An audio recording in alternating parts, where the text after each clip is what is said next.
Hello વિદ્યાર્થી મિત્રો, આપણે દાખલા નંબર 7 થી છે સ્વાધ્યાય બાકી હતો, તો આપણે દાખલા નંબર 7 છે એ સોલ્વ કરવાનો પ્રયત્ન છે કરીએ.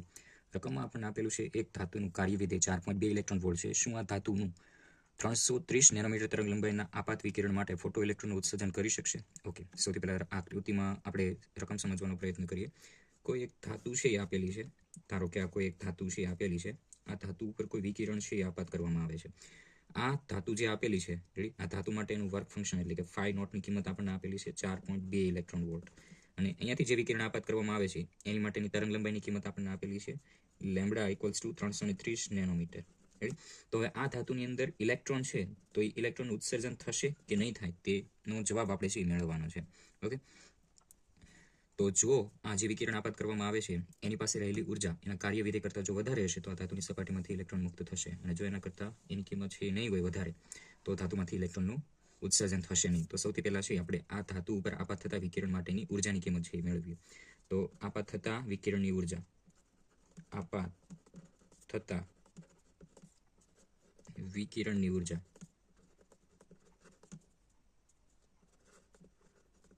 આપાત થતા વિકિરણની ઉર્જા E ઇઝ ઇક્વલ ટુ એનું સૂત્ર થશે hν. Ready, E is equal two hν. હવે આપણે આવૃત્તિની કિંમત તો આપેલી નથી, તરંગ લંબાઈની કિંમત આપેલી છે, તો μ ઇઝ ઇક્વલ ટુ છે શું લખી શકીએ? E is equal to hc by lambda. Okay, હવે કિંમતો છે મૂકી દઈએ. h ની કિંમત પ્લાન્ક અચળાંક 6.625 ગુણ્યા 10 ની માઇનસ 34.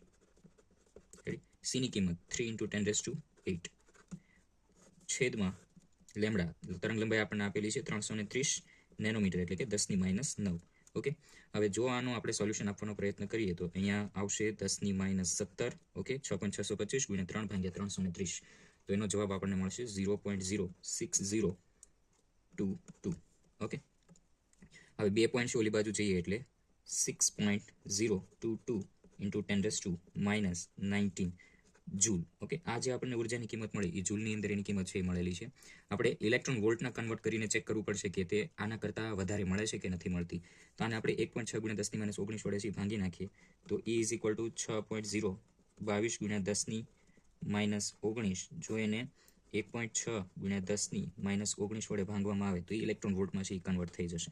તો અંશ અને છેદમાંથી 10 ની માઇનસ 19 10 ની માઇનસ 19 છે કેન્સલ થઈ જશે, અને જો આનો ભાગાકાર છે કરવામાં આવે 6.022 ભાગ્યા 1.6 તો એનો આપણને જવાબ મળશે 3.763 ઇલેક્ટ્રોન વોલ્ટ.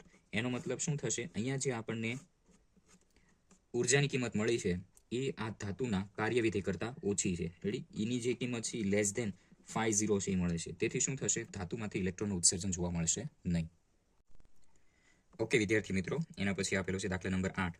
એક ધાતુની સપાટી ઉપર 7.21 × 1014 હર્ટ્ઝ આવૃત્તિનો પ્રકાશ આપાત થાય છે. તેની સપાટીમાંથી 6.0 × 10 ની 5 મીટર પ્રતિ સેકન્ડની મહત્તમ ઝડપ ધરાવતા ઇલેક્ટ્રોન ઉત્સર્જિત થાય છે. તો ઇલેક્ટ્રોનના ફોટો ઉત્સર્જન માટે થ્રેશોલ્ડ આવૃત્તિ કેટલી હશે? ફરી વખત કેસ એનું ઈ છે. ધાતુની સપાટી છે એ આપેલી છે, આની અંદર ઇલેક્ટ્રોન છે આપેલા છે. હવે આ ધાતુની સપાટી ઉપર આવૃત્તિનો પ્રકાશ છે આપાત કરવામાં આવે છે. તો અહીંયા આવૃત્તિની કિંમત આપેલી છે 7.21 × 10 ની 14 હર્ટ્ઝ જેટલી આવૃત્તિવાળો પ્રકાશ આપાત કરવામાં આવે છે. અને આ આપાત કરવાથી આમાંથી ઇલેક્ટ્રોન છે એ ઉત્સર્જિત થાય છે, અને ઉત્સર્જિત થતા ઇલેક્ટ્રોન પાસે જે વેગ હોય છે તે મહત્તમ વેગ આપેલો છે 6 × 10 ની 5 મીટર પ્રતિ સેકન્ડ જેટલો વેગ છે આપેલો છે. તો આપણે મેળવવાનું છે કે આ ધાતુની સપાટી છે તો એના માટે એની થ્રેશોલ્ડ આવૃત્તિ એટલે μ0 ની કિંમત છે એ મેળવવાની છે. ઓકે, તો સૌથી પહેલાં આપણે જે કિંમતો આપી છે તે લખી નાખીએ. આપણને આપેલી છે આવૃત્તિની કિંમત, આવૃત્તિ આપેલી છે 7.21 × 10 ની 14 હર્ટ્ઝ. ઓકે, બીજી કિંમત આપેલી છે ઇલેક્ટ્રોનનો મેક્સિમમ વેગ, મહત્તમ વેગ આપેલો છે Vmax 6 × 10 ની 5 હર્ટ્ઝ મીટર પર સેકન્ડ. રેડી, અને આપણે કિંમત મેળવવાની છે μ0ની કિંમત છે એ મેળવવાની છે. ઓકે, તો આપણી પાસે ઇક્વેશન છે. ઇક્વેશન શું હતું? તો કે Kmax equals to E - 50. Okay, Kmax is equal two E - 50. Kmax એટલે શું થશે? મહત્તમ ગતિ ઉર્જા. તો એના માટે શું લખી શકીએ આપણે? 1/2 m Vmax square equals to E ની જગ્યાએ શું લખી શકશું? hν, અને ની જગ્યાએ hν0. આપણે μ0ની કિંમત છે એ મેળવવાની છે. તો આ પદ છે એને બરાબરની આ બાજુ લાવીએ, અને 1/2 m Vmax સ્ક્વેર છે એ બરાબરની આ બાજુ. તો આપણે અરેન્જ કરીએ આપણે આને. hν0 equals to hν minus 1/2 m Vmax square. Okay, h છે એ બરાબરની ઓલી બાજુ જવા દઈએ તો h ઇક્વલ્સ ટુ થશે h મ્યુના છેદમાં h minus 1/2 m v max સ્ક્વેરના છેદમાં h. અંશ અને છેદમાંથી અહીંયા h છે એ કેન્સલ થઈ જશે. ઓકે, બાકીનું છે સાઈડમાં લખીએ તો ઓકે, અહીંયા વધશે મ્યુ 0 તો મ્યુ 0 ઇક્વલ્સ ટુ વધશે મ્યુ માઇનસ એમ વી મેક્સ સ્ક્વેરના છેદમાં 2h. કિંમતો છે એ મૂકી દઈએ તો શું મળશે? મ્યુની કિંમત કેટલી આપેલી છે? 7.21 × 1014. માસ કોનું મેળવવાનું છે? આપણે ઇલેક્ટ્રોનનું ઉત્સર્જન થાય છે, દળ પણ કોનું આવશે? ઇલેક્ટ્રોનનું દળ થાય 9.1 × 10⁻⁻31 ગુણ્યા વી મેક્સ સ્ક્વેર. તો વી મેક્સની કિંમત આપેલી 6 × 10⁵ તો શું થશે? 6 × 10⁵ આખાનો વર્ગ. ઓકે, સ્ક્વેર અને છેદમાં 2 ગુણ્યા h એટલે કે પ્લાન્ક અચળાંક 6.625 × 10⁻34. ઓકે, આનો સાદરૂપ છે આપવાનો પ્રયત્ન કરીએ તો v naught is equal to આ કિંમત એમને રહેવા દઈએ 7.21 × 10⁻14 માઇનસ 10⁻ સિમ્પ્લિફિકેશન આપી દઈએ 10⁻31 10⁵ નો સ્ક્વેર એટલે થશે 10⁻10 અને 10⁻34 અંશમાં આવે તો જો આનું સાદરૂપ આપીએ તો આપણને મળશે 10⁻13. ઓકે, અને 9.1 × 6 × 6 ભાગ્યા 2 ભાગ્યા 6.625. જો આનું આપણે સાદુરૂપ આપીએ તો આનો જવાબ આવશે 24.724. ઓકે, હવે એક પોઈન્ટ આ બાજુ લઈ નાખીએ એટલે v નોટ ઇક્વલ્સ ટુ થશે 7.21 × 10⁻14 માઇનસ 2.4724 × 10⁻14. તો બંનેમાંથી 10⁻14 છે કોમન નીકળશે એટલે મ્યુ નોટ ઇક્વલ્સ ટુ થશે 7.21 માઇનસ 472 into 10⁻14 બંનેમાંથી કોમન. જો આ બંનેની બાદબાકી કરવામાં આવે તો મ્યુ નોટની કિંમત આપણને છે મળશે 4.736 into 10⁻14 હર્ટ્ઝ. તો આ ધાતુની જે સપાટી આપેલી છે એમાંથી જે ઇલેક્ટ્રોન ઉત્સર્જિત કરવા હોય તો એના માટેના થ્રેશોલ્ડ આવૃત્તિની કિંમત છે આપણને મળી 4.736 × 10⁻14 હર્ટ્ઝ. ઓકે વિદ્યાર્થી મિત્રો, નેક્સ્ટ દાખલા નંબર 9. આર્ગન લેઝન વડે ઉત્પન્ન થયેલા 488 નેનોમીટરના પ્રકાશનો ઉપયોગ ફોટો ઇલેક્ટ્રિક અસરમાં થયો છે. જ્યારે આ વર્ણપટ રેખાનો પ્રકાશ ઉત્સર્જન ઉપર આપાત થાય છે ત્યારે ફોટો ઇલેક્ટ્રોનનું સ્ટોપિંગ પોટેન્શિયલ 0.38 વોલ્ટ છે. તો ઉત્સર્જક જે દ્રવ્યમાંથી બનેલું છે તેનું કાર્ય વિધેય છે મેળવો. ઓકે, તો સૌથી પહેલા આપણને જે કિંમતો છે આપેલી લખી નાખીએ. સૌથી પહેલા આપણને કિંમત આપેલી છે તરંગલંબાઈની કિંમત આપેલી છે. તરંગલંબાઈની કિંમત આપેલી છે 488 નેનોમીટર છે એ તરંગલંબાઈની કિંમત આપેલી છે.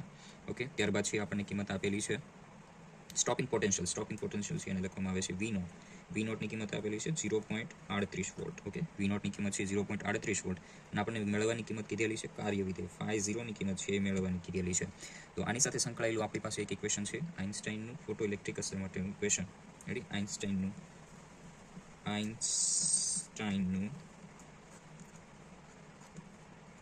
ફોટો ઇલેક્ટ્રિક સમીકરણ. ઇક્વેશન હતું મહત્તમ ગતિ ઉર્જા k max ઇક્વલ્સ ટુ શું થશે E - φ0. આમાંથી આપણે φ0ની કિંમત મેળવવાની છે તો એને સૂત્રનો કરતા બનાવીએ તો φ0 ઇક્વલ્સ ટુ થશે E - k max. Okay, E - k max. હવે E ની કિંમત છે શું થશે? E ની કિંમત થશે h મ્યુ અને k max ની કિંમત થશે EV0. આ પણ આપણે ઇક્વેશન છે આગળ મેળવેલું છે. k max ઇક્વલ્સ ટુ છે આપણે આવી રીતના લખી શકીએ EV0. ઓકે, થિયરીની અંદર આ છે વસ્તુ આપણે સમજી ગયેલા છીએ. હવે આની અંદર કિંમતો છે એ મૂકી દઈએ. φ0 h ની કિંમત થશે 6.625 × 10⁻34. મ્યુની કિંમત છે ઓકે, આવૃત્તિની કિંમત આપણને આપેલી છે. નો, આવૃત્તિની કિંમત નથી આપેલી તો આપણે આવૃત્તિને છે કન્વર્ટ કરવું પડશે c/λના સ્વરૂપમાં. ઓકે, μ = c આપણે લખી શકીએ μ = c/λ. ઓકે, અને આ એમનામ અત્યારે રહેવા દઈએ EV0. બાકીની કિંમતો છે ફરી વખત છે મૂકવાનો પ્રયત્ન કરીએ. φ0 = 6.625 × 10⁻34. ઓકે, c ની કિંમત 3 × 10⁸ અને છેદમાં લેમ્બડા આપણને આપેલો છે 488 × 10⁻9 કારણ કે નેનોમીટરની અંદર કિંમત આપેલી છે. માઇનસ ની કિંમત થશે 1.6 × 10⁻19 1.6 × 10⁻19 અને v0 આપણને આપેલું છે 0.38. ઓકે, હવે આનું સાદરૂપ આપવાનો પ્રયત્ન છે એ કરીએ તો φ0 ઇક્વલ્સ ટુ સૌથી પહેલાં છે આપણે ઘાતનું સાદરૂપ છે આપી દઈએ તો 10⁻34 10⁸ 9 અંશમાં છે તો +9 તો આની અંદર આપણને મળશે 10⁻17 ઘાત. ઓકે, અને 6.625 × 3/488 જો કરીએ તો એનો જવાબ છે આપણને મળશે 0.0407. ઓકે, 0.0407 માઇનસ 1.6 અને ઇન્ટુ 0.38, તો એનો જવાબ આપણને મળશે 0.608 ઇન્ટુ 10⁻19. ઓકે, 10⁻19. હવે આની અંદર 2 પોઈન્ટ આ તરફ જઈએ તો આપણને 50 ઇક્વલ્સ ટુ છે મળશે 4.07 ઇન્ટુ 10⁻19 માઇનસ 0.608 ઇન્ટુ 10⁻19. બંનેમાં 10⁻19 આવે છે તો એ કોમન નીકળી જશે, તો 50 ઇક્વલ્સ ટુ છે આપણે લખી શકીએ કૌંસમાં 4.07 minus 0.608 into 10⁻19. Okay, 50 equals to 4.07 minus 0.608 જો કરવામાં આવે તો એનો આન્સર મળશે આપણને 3.444. Okay, into 10⁻19. ઓકે, આ જે આપણને કાર્યવિધિની કિંમત મળી છે જૂલની અંદર મળેલી છે. જો આપણે ઇલેક્ટ્રોન વોલ્ટમાં કન્વર્ટ કરવું હોય તો આ જે કિંમત મળે છે ને આપણે 1.6 ઇન્ટુ 10⁻19 વડે છે ભાંગવું પડે, તો 50 ઇક્વલ્સ ટુ 3.444 ઇન્ટુ 10⁻19 જે આપેલું છે એને 1.6 ઇન્ટુ 10⁻19 વડે ભાંગવામાં આવે તો આ કિંમત છે ઇલેક્ટ્રોન વોલ્ટમાં કન્વર્ટ થઈ જશે. અંશ અને છેદમાંથી 10⁻19 છે એ કેન્સલ, તો 50 છે એ આપણને મળશે અને 3.444 ભાગ્યા 1.6 જો કરવામાં આવે તો એનો આન્સર મળશે 2.152 સમથિંગ છે એ મળશે. તો આ આપણને 50ની કિંમત છે એ મળશે. ઓકે વિદ્યાર્થી મિત્રો, હવે આપણે દાખલા નંબર 10 છે જોશું. આપેલ કિસ્સાઓ માટે ડી બ્રોગલીની તરંગ લંબાઈ શોધો. સૌથી પહેલું આપેલું છે 1 કિલોમીટર પ્રતિ સેકન્ડની ઝડપથી ગતિ કરતી 0.040 કિલોગ્રામ દળની બુલેટ, એના માટે ડી બ્રોગલીની તરંગ લંબાઈ મેળવવાની છે. પછી 1 મીટર પ્રતિ સેકન્ડની ઝડપથી ગતિ કરતો 0.060 કિલોગ્રામ દળ ધરાવતો બોલ, એના માટે ડી બ્રોગલી તરંગ લંબાઈ મેળવવાની છે. અને છેલ્લું છે 2.2 મીટર પ્રતિ સેકન્ડની ઝડપથી ગતિ કરતો 1 × 10⁻9 કિલોગ્રામ દળ ધરાવતું ધૂળનું રજકણ, એના માટે ડી બ્રોગલી તરંગ લંબાઈની કિંમત છે એ મેળવવાની છે. તો સૌથી પહેલાં આપણે ડી બ્રોગલી તરંગ લંબાઈ માટેની ઇક્વેશન છે એ લખીએ. ડી બ્રોગલીની તરંગ લંબાઈ, તો ડી બ્રોગલીની તરંગ લંબાઈ માટેનું સૂત્ર હતું lambda is equal two h/p, જ્યાં h એ પ્લાન્ક અચળાંક હતું અને p એ વેગમાનની કિંમત છે એ હતી. તો આપણે આના માટે લખી શકીએ h/mv, જ્યાં m છે એ દળ થશે ને v છે એ વેગ છે એ થશે. તો આપણને અહીંયા ટોટલ 3 કેસ છે આપેલા છે. તો સૌથી પહેલાં પહેલો કેસ છે એ લઈએ આપણે. પહેલા કેસની અંદર આપણને આપેલા છે એક બુલેટના વેગની કિંમત આપેલી છે. બુલેટનો વેગ આપણને આપેલો છે 1 કિલોમીટર પ્રતિ સેકન્ડ. ઓકે, 1 કિલોમીટર પ્રતિ સેકન્ડ. આપણે આને મીટર પ્રતિ સેકન્ડમાં કન્વર્ટ છે કરવું પડશે. મીટર પ્રતિ સેકન્ડની અંદર જો કન્વર્ટ કરીએ તો આની કિંમત થશે 1 × 10⁻³ મીટર પ્રતિ સેકન્ડ. ઓકે, મીટર પ્રતિ સેકન્ડમાં કન્વર્ટ થઈ ગયું. બીજી કિંમત છે આપણને આપેલી છે અને દળની, તો દળની કિંમત આપેલી છે 0.040 કિલોગ્રામ. ઓકે, 0.040 કિલોગ્રામ છે આપેલું છે.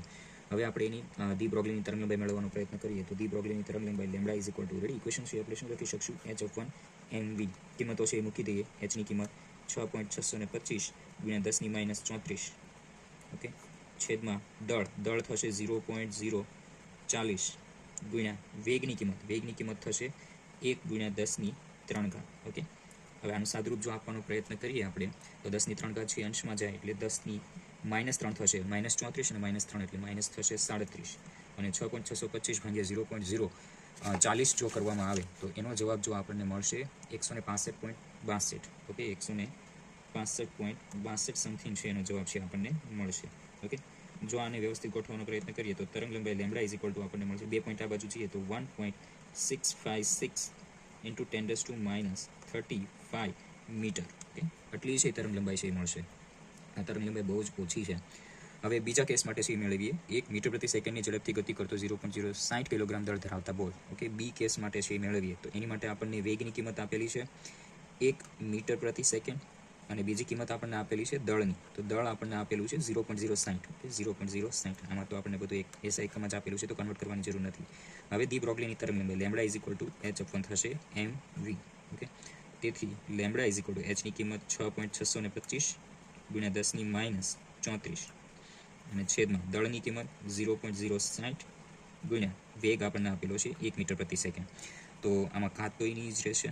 ઓકે, 10 × 10⁻34 6.625 ભાગ્યા 0.0 જો 60 કરવામાં આવે તો એનો જવાબ આપણને મળશે 110.5.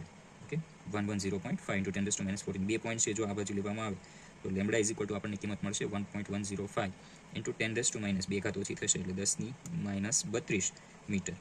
તો આપણને બોલ માટેની તરંગ લંબાઈની કિંમત છે એ મળશે. Now the third case, c equals to ત્રીજા કેસની અંદર આપણને વેગ આપેલો છે v is equal to 2.2 metre પ્રતિ સેકન્ડ અને દળની કિંમત આપેલી છે 1 ગુણ્યા 10⁻9 કિલોગ્રામ જેટલા દળની કિંમત છે આપેલી છે. તો હવે ડી બ્રોગલીની તરંગલંબાઈની કિંમત lambda is equal two h/mv.